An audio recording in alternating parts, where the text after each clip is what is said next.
Hey, everybody. Welcome to today's Substack Live with me, Dave Keating from the Gulfstream Blues Substack. And I'm Julien from the French Dispatch. Happy to have everybody here with us again today.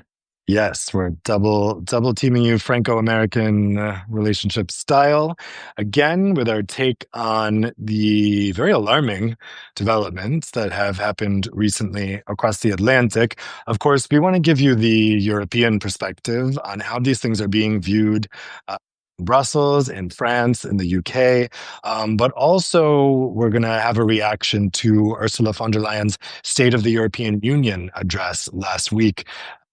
I think we were both, we both thought there was a bit of hypocrisy in that speech. I think it's fair to say. So we'll get into that a bit. And we will close out with an update on European-Israel relations, which are moving extremely fast. I mean, we really were going from a situation for months where nothing was moving, where all of a sudden everything's moving very fast.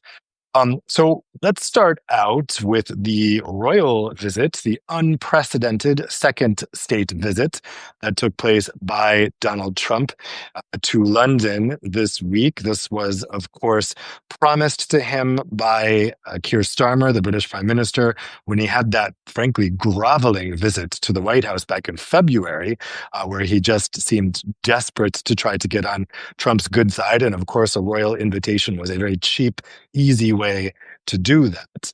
But the timing of this was difficult for Starmer, because Labour has just sacked their ambassador to the US, Peter Mandelson, because of his involvement with Jeffrey Epstein. So it begs the question, if you can't be next to a British man, a British gay man, by the way, who was caught up in the Epstein affair, why can you be standing next to Donald Trump, who is actually much more complicit, evidently, based on the records and the photographs, than Peter Mandelson ever was? So there was that question. But of course, there's also the fact that this visit happened in the midst of the crackdown after the Charlie Kirk assassination last week, which has really seen this incredibly fast and ambitious crackdown and effort to silence the political opposition in the US. And you even had the cancellation of Jimmy Kimmel, the late night American host, for essentially for making a joke about President Trump, and MAGA's knee-jerk reaction to trying to politicize the assassination. He was pulled off air right in the middle of this visit, and Trump had to address it during the press conference. Overall, I would say this visit was pretty demoralizing for people on the left in Europe, in particular, for people on the left in the UK. I mean, the sight of Keir Starmer yet again groveling to Donald Trump, the sight of all the British institutions groveling to Donald Trump. I mean, I was thinking, if somebody had given Donald Trump a cloak before his visit to the UK and said, here you are, here's some invisible clothing, they're beautiful, wear them to the UK, and Donald Trump was walking around Windsor Palace butt naked, I think that everybody in the UK, the royals and the politicians alike, would have complimented him on how beautiful his invisible clothes were. It was really, really hard to watch the groveling. What did you make of that visit? I mean, the visit was a weird one because it's come at a really, really problematic time where you've basically got Donald Trump and his acolytes attacking everybody, deplatforming everybody who disagrees with their politics, basically attacking the opposition with made-up laws. I mean, I think you saw that they declared Antifa, which is a very decentralized grouping of groups, Yeah, as not even some a group, kind really. of no, not even, Yeah. and basically rendering them a terrorist organization, which opens the floodgates to attacking anybody they disagree with as being the far left. And we saw how Donald Trump reacted to Kirk's murder. But I mean, it was a really weird visit, purely because even the wins, even the things that do benefit the UK to some extent, were received extremely poorly. So, I mean, we have this tech prosperity deal where they announced £150 billion or $203 billion in tech investments to beef up the British AI and tech infrastructure. The problem with that being, first of all, that it's repackaging old promises that happened under Biden, so it's not really matters. But one thing that was really important for me was that you saw Nick Clegg, who's quite prevalence amongst British people in the US and who was the former head of public affairs for Meta, I think it was. Yeah. He basically just went on stage in Cambridge at an event and said, "Oh, we're just vassals." And even the fact that you've got this massive investment coming in is being viewed as a horrible thing, because to be quite honest with everybody listening and everybody who cares about this kind of topic, nobody really views the relationship with the US or Donald Trump as positive anymore. And, this is sort of even ignoring all of the Epstein list stuff where, it's almost certain that Donald Trump is on there in some way, shape, or form. And his friends in the FBI and the CIA who he placed there are covering for him. It's not even the fact that Donald Trump is actively working with Vladimir Putin, undermining Western unity, undermining the defense of Europe, undermining every positive policy position that has existed for about 100 years now. It's the fact that you can't trust him. Yeah. It's the fact that he comes and he basically makes everybody look like poodles. He makes everybody look like fools. And this is why, again, people are being really aggressive towards,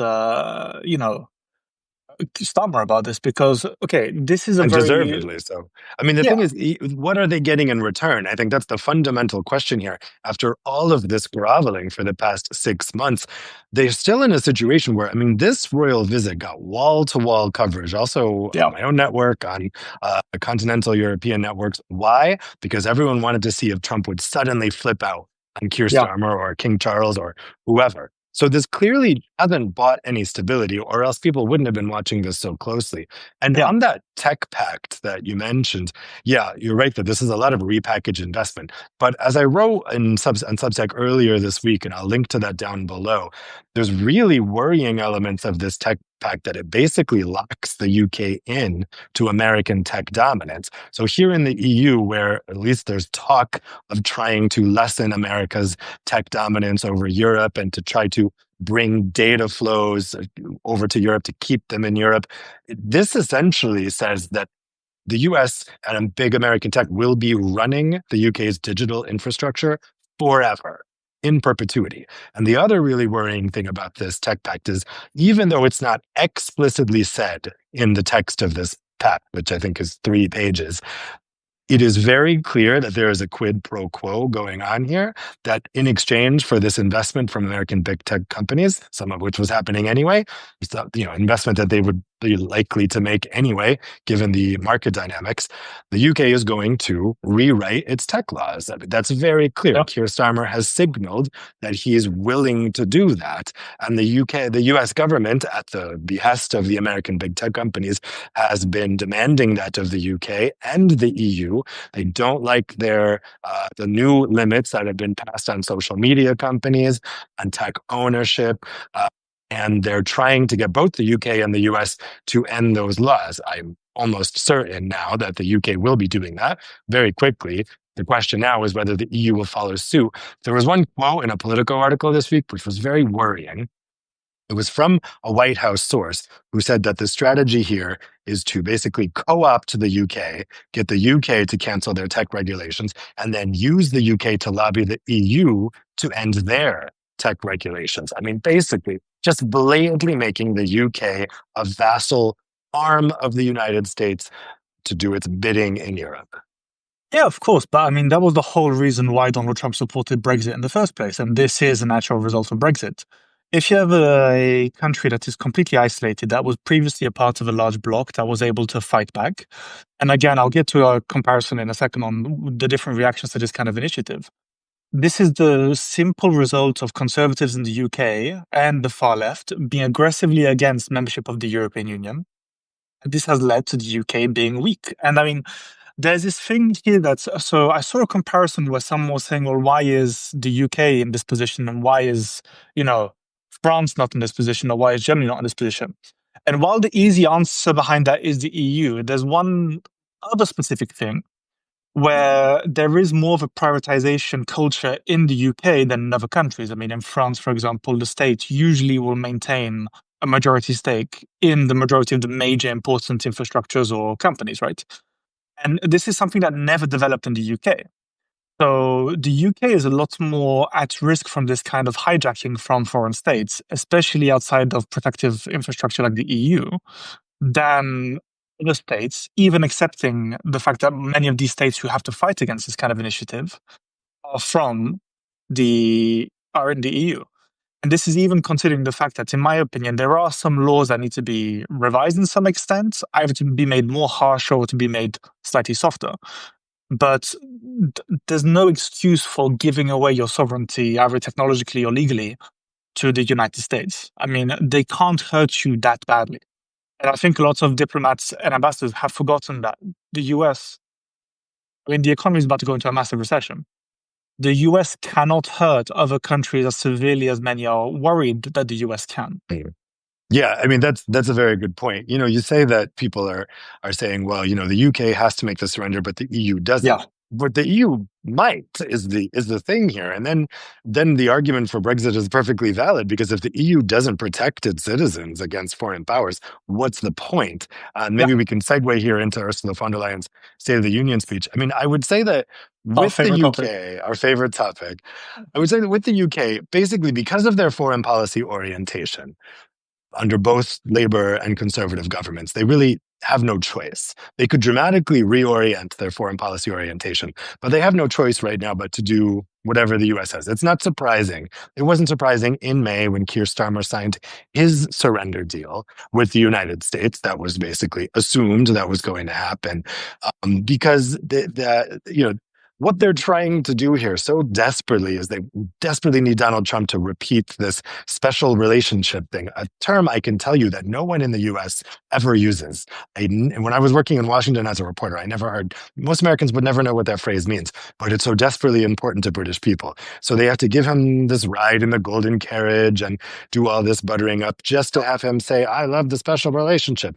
And he even said that the bond between the US and the UK is, quote, unbreakable, which, you think 10 years ago, that would have been very reassuring, and it still seems to be reassuring to the British political establishment. But how does the British public feel about that? About the US president who's, developing an authoritarian regime in the United States, who's making threats against Europe, against Denmark for military invasion, against the UK and the EU for trade, that he's saying that his hold over the UK is unbreakable. Is that a good thing? The British establishment thinks that it is, but I don't think citizens right now looking at what's going on in the UK think that it is a good thing that the US would have an unbreakable hold over the UK. And yet that's where they've put themselves. But yeah. I mean, there's one thing on this that people always forget is that there is a certain aspect of diplomatic activity and niceties that have to be put in place. So, we're not going to see this Love Actually situation where Prime Minister Hugh Grant calls the US president a troglodyte or whatever, right? They're just going to kind of suck it up and just say, okay, whatever, cool. But I mean, there's something very interesting where despite the fact that you have lots of far-right British people in the UK and also here in Brussels who are like, yes, we need to be closer to Trump, we need to be friends with Trump. The last poll I saw showed that something like 92% of British people do not like Donald Trump. Yes, yep. And this is the simple and even reality. 70% of conservative voters. Yeah, and the fact is that they're going to play the diplomatic game. They're going to let him wind himself up, talk shit, blah, blah, blah. But the reality is that Donald Trump doesn't have this unbreakable hold. It's this simple, like even the special relationship nonsense.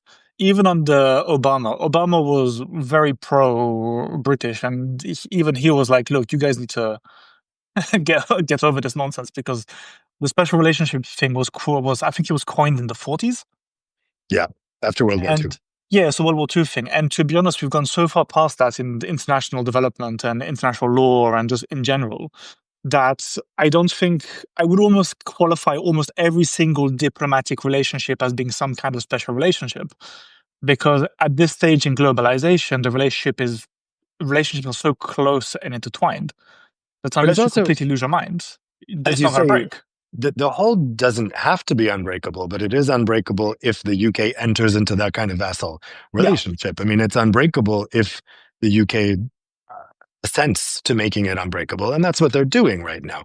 And so to contrast this with the EU, I'm not all that convinced that this isn't the same position that France and Germany are in because they are kowtowing just as much as Keir Starmer to Donald Trump. I mean, in my view, Macron and Merz's visits to Washington were only marginally less supplicant, only marginally less humiliating than Keir Starmer's visit. And that's where the real problem is, because there is absolutely no reason for the EU to be doing that. It is a larger single market than the United States. Yeah. On purchasing power parity, it has an equal GDP to the United States.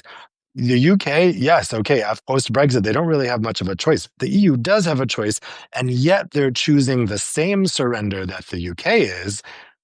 And then you're left to ask, well, what's the point of the European Union, right?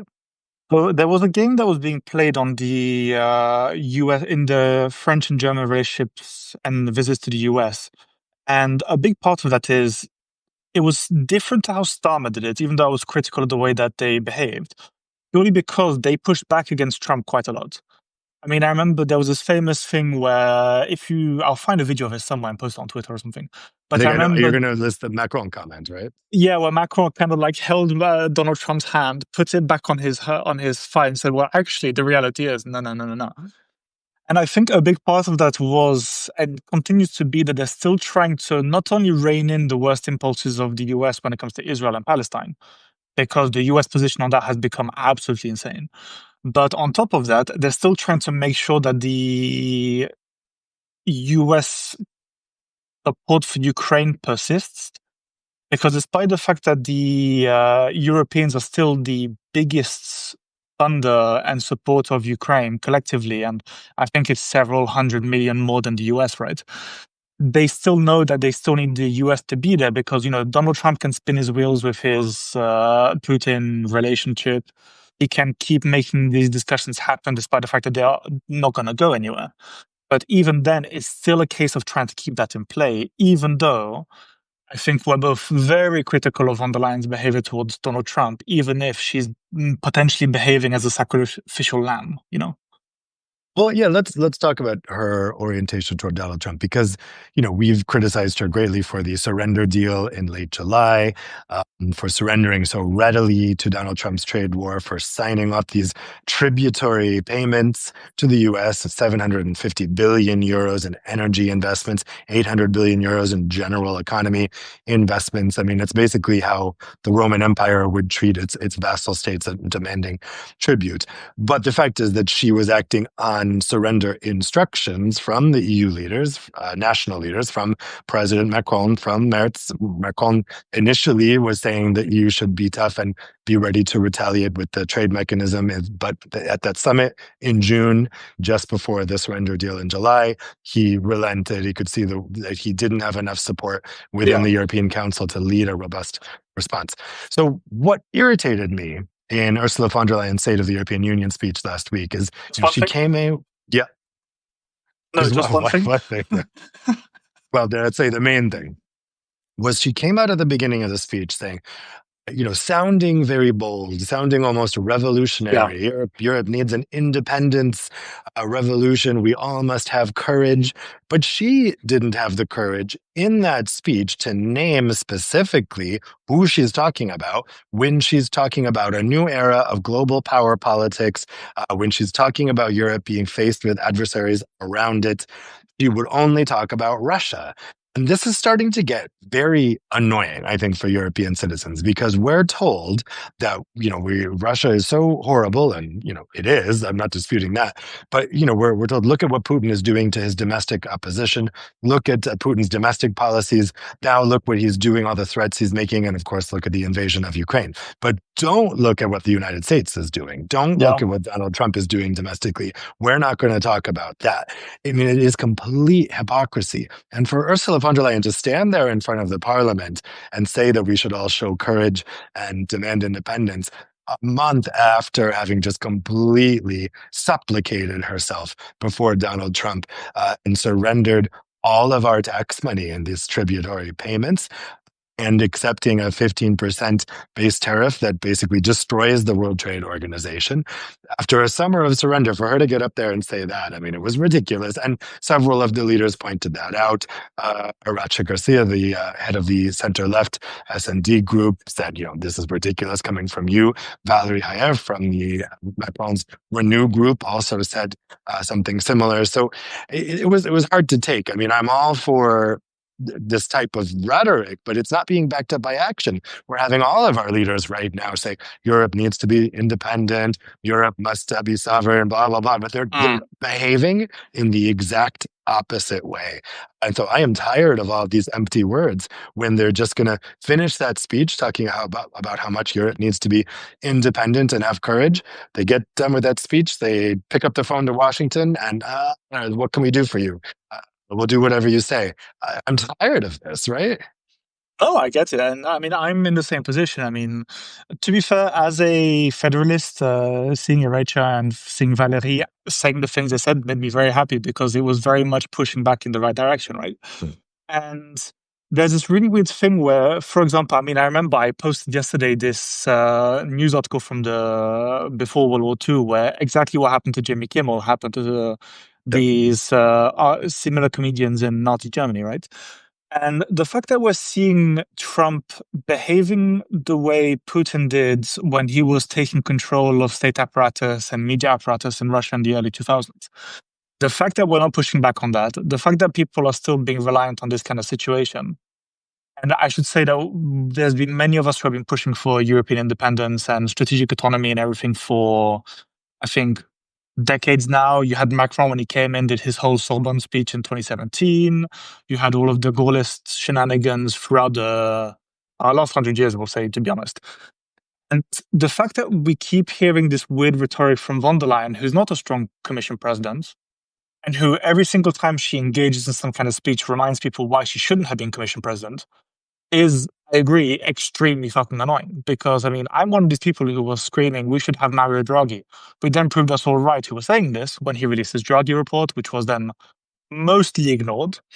And I mean, I think just to take one quick look at the State of the Union speech that von der Leyen gave not too long ago, lots of what she's announced is repackaging of things that we have heard announced over the last 3 or 4 years. Like the climate adaptation plan, it's just the Green Deal in a new name. The Media Protection Act, media action that we've heard since 2020 actually.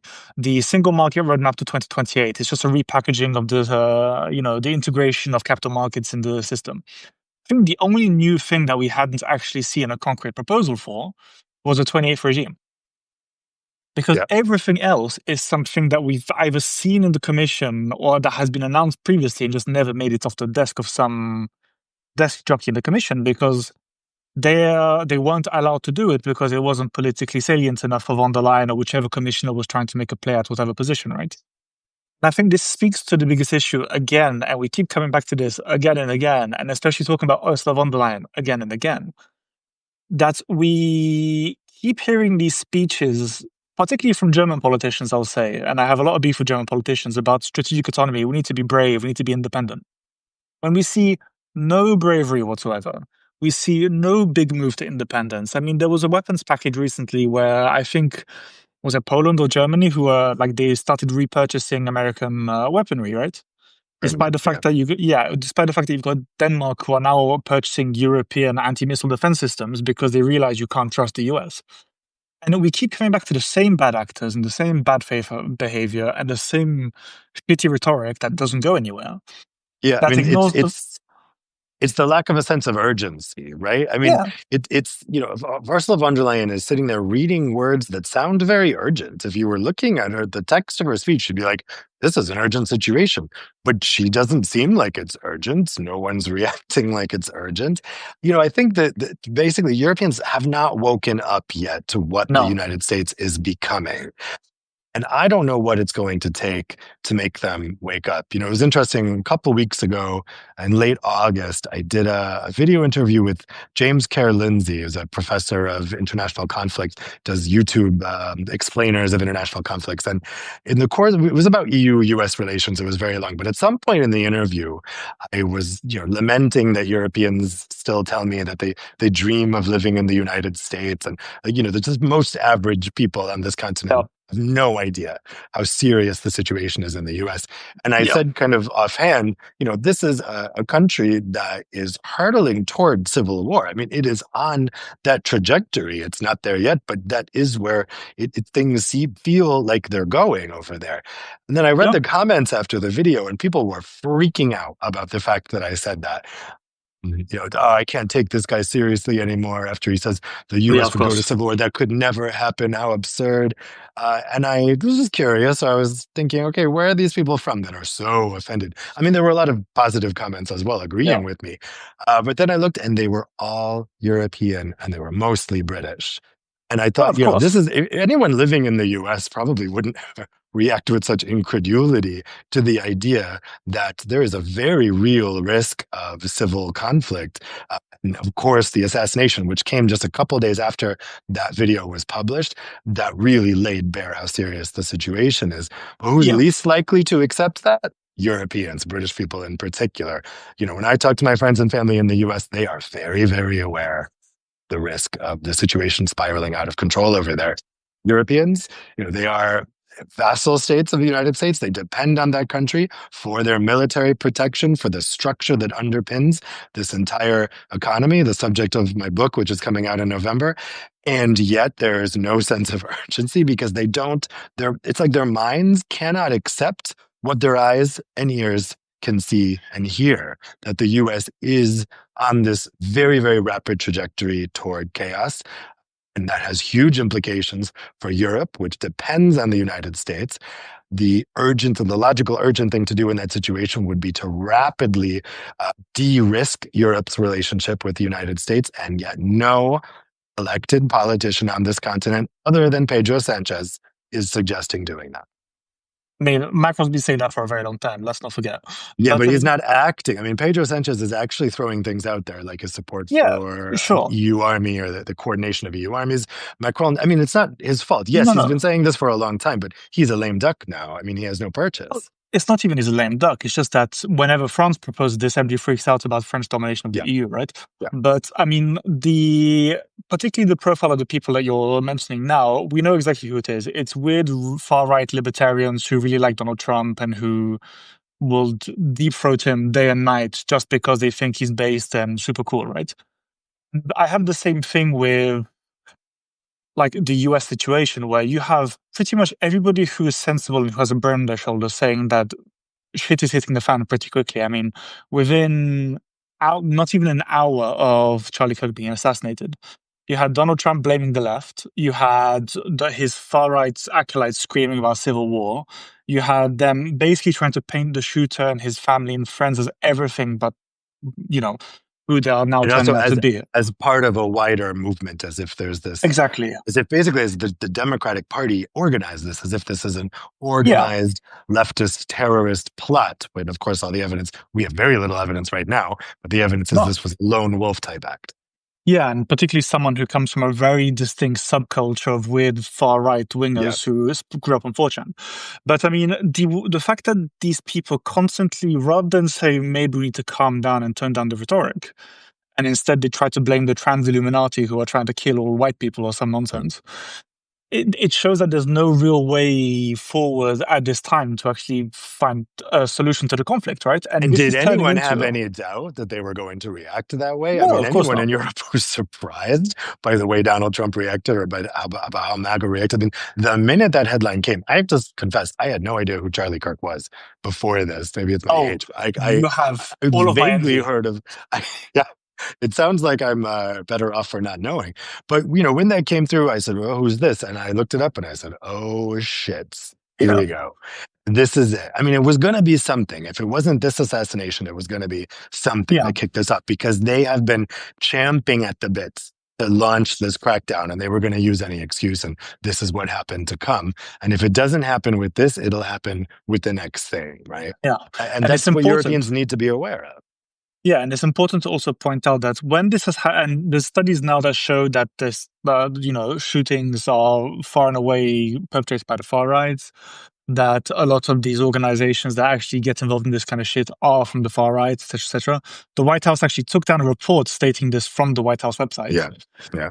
And on top of this, it's really important to note that all of the things that we're seeing today, all of the things that are being said right now, all of the behavior that we're seeing from the far right today and the poll touching and everything, they didn't do this at all when Melissa Hortman was shot and she's a Right. Democratic lawmaker. Trump didn't even recognize the name when he was asked about it. Exactly. This didn't happen when anybody who was perceived as left wing was shot. This didn't happen when any other school shootings happened. All that those people got were either mocked or thoughts in prayers. I mean, looking, Nancy Pelosi's husband was attacked with a hammer, and then people basically made fun of him and created Halloween costumes. And Charlie Kirk himself said that the guy was a hero who should be bailed out. Yeah. Right. And like, you have to see, and like, as someone who studied political communications for years, who has worked on the topic and everything, there's a very disturbing pattern that we're seeing in the US that's being imported into Europe, particularly through a lot of British weirdos here in Brussels and elsewhere, where basically the minute something bad happens, no, it's actually not their fault. No, it's not their problem, blah, blah, blah. No, this isn't true. No, this didn't happen. Actually, the problem is Muslims, Arabs, immigration, etc., etc.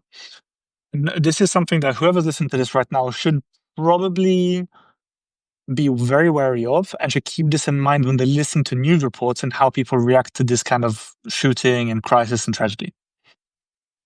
Yeah. Before we go, let's also talk about another element of that State of the Union speech, which was this announcement on Israel. I do think that was a material change. I think you're right that most of that speech was repackaged stuff, except for that 28th member state. I'd love to talk about that another time. That's a whole other topic.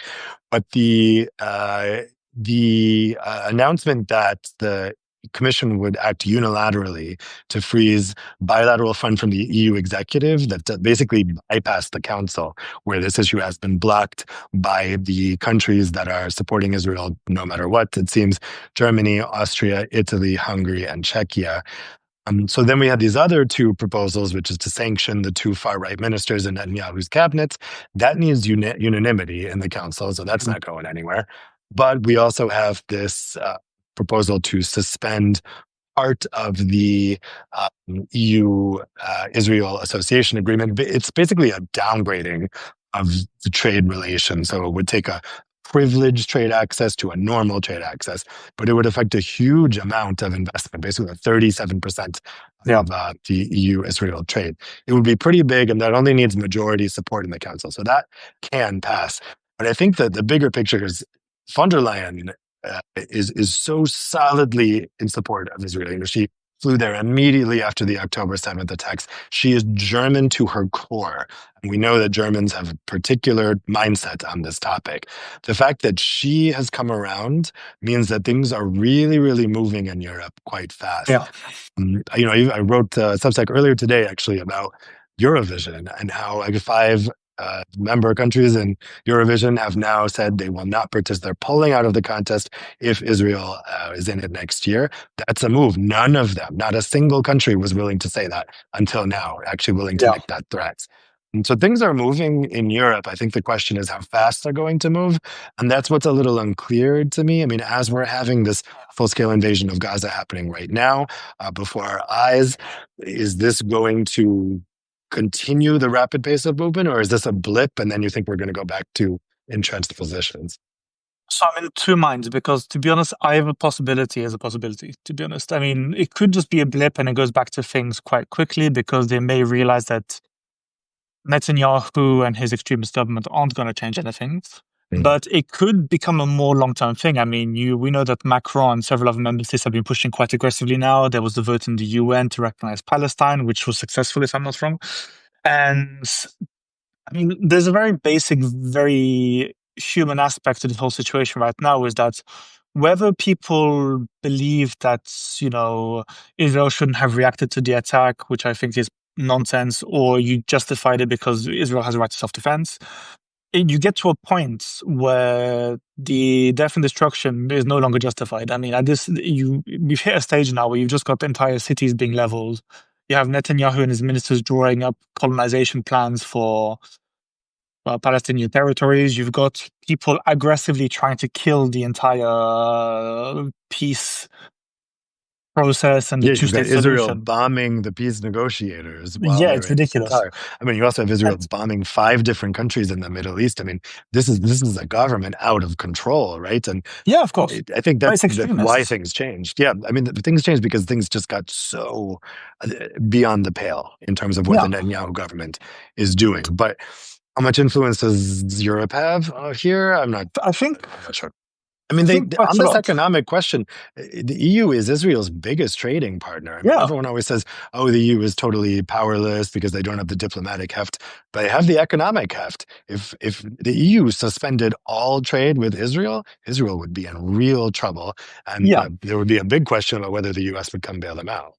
Yeah. And there's this thing that people forget is that, to be fair, one of the most influential actors in the current situation when it comes to the two-state solution is actually the Europeans, because Hillary Clinton got the idea from the Europeans in the first place, which she then took to the UN and tried to push through various channels, right?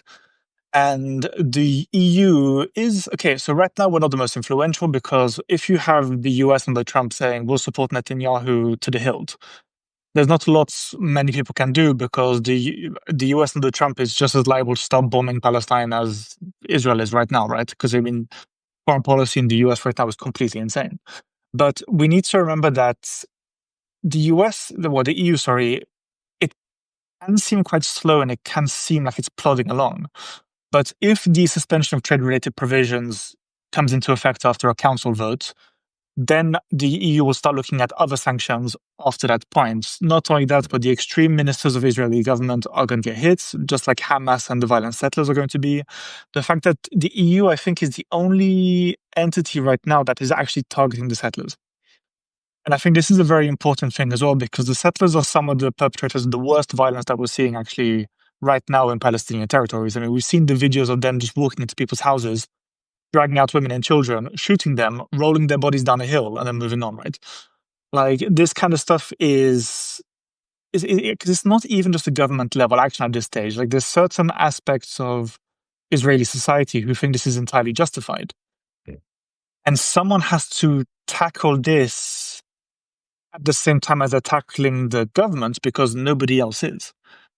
And I think this comes down to the big issue that we're having today in society, where we're not holding everybody to account in the same way we should be, right? Like we don't tackle far right activists on social media or far left activists on social media or in political life the same way we tackle Nigel Farage, Trump, or Netanyahu, which is a problem because these people get used to being able to behave with impunity.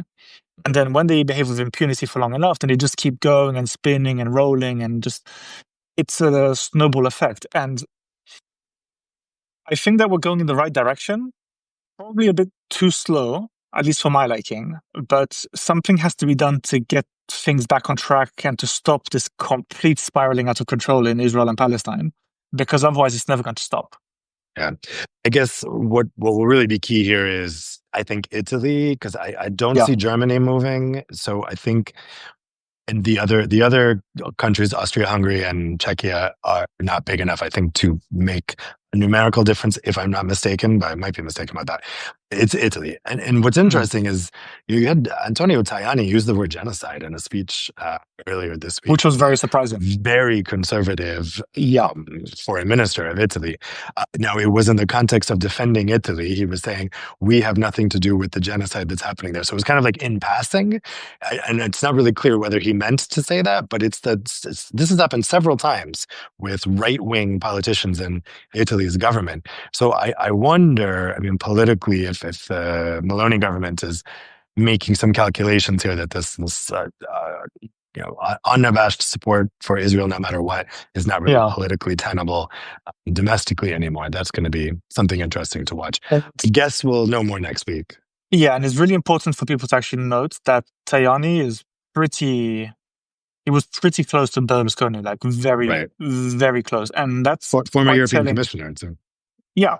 And this is just telling of how far the dial has actually moved on the topic and just how extreme the situation has gotten, because it's European conservatives don't like speaking out against Israel because, again, they feel a certain weight from history and the weight of what happened in the past, right? And it's very telling that you're getting more and more conservatives, and we're now starting to slowly expect that, oh, maybe Meloni will switch and start defending Palestinians and Gaza's right to exist a bit more than she has to date, which is very surprising because people get too used to far-right conservatives being aggressively, and I mean very, very aggressively pro-Israel, to the point that, several have said that the Palestinians deserve it, that they shouldn't have a right to anything, blah, blah, blah, right? And They're it's not real people and so on. exactly, and it's awful. It's awful stuff. And the fact that we're seeing movement is a great thing, quite honestly. Yeah. Well, we'll see what happens. I think we'll have to leave it there. I've got to run to speak on a panel. But this is going to be a very interesting area to watch next week. We should do another live once things maybe get more settled in that area. But yeah, in general, alarming times. And I think we all need to do what we can to make Europeans wake up to the Yeah. danger that they face from the West. Be nice to each other. Everything's Also fucked up. that. Just be nice to each other. Like this, we don't need this shit. Like, come on, guys. But Yes, I yeah, agree. thanks for listening, guys. And see Everybody you have a soon. great weekend. Yeah. All right. Take care, everyone. Bye bye. Bye, guys.